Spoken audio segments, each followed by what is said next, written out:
Alright, let's go ahead and go back into our code here. We're going to take a look at making the cannonball have a random value as it shoots. So again, you can either double click on your cannonball, or if you have it already open, then just go ahead and open it back up. Alright, so let's go ahead and go down here. We're going to make a new method. So before, we've been returning a void value, meaning that we haven't actually been returning anything from a method call. We're actually going to do a different one this time. We're going to return a float value. We're going to call it getRandomValue. So we'll say random value. So inside the random value, in order to return something, we need to actually use the keyword called return.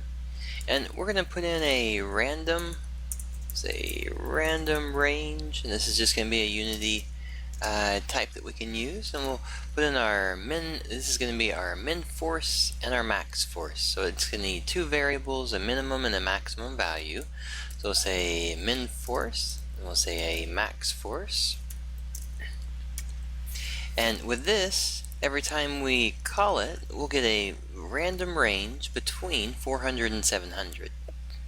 So let's take the random value, and this time, instead of putting 400 here, let's actually put a random value range here and a random value range right there. Alright, so let's go ahead and save this.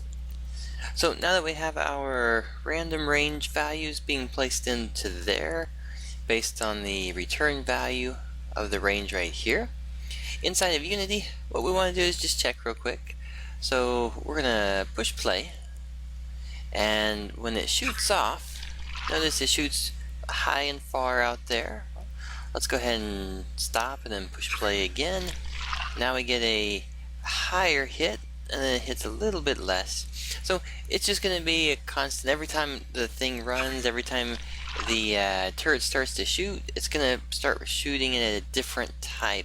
So it feels a little bit more random, like it's actually thinking about the distance and the height that it should be shooting the cannonball. Alright, so the next thing that we're going to do after this, the next video we'll start getting into is working up the trigger interstate and making sure that those things work. Before we finish off though, let's go ahead and add in one last element.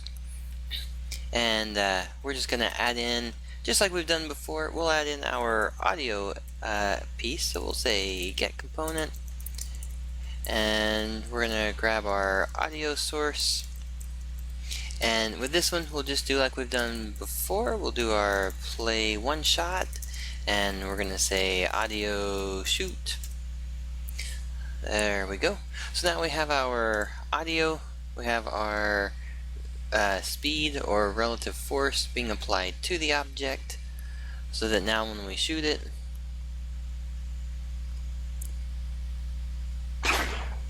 when we hear that cannonball shooting, and that gives us our sound on the shoot.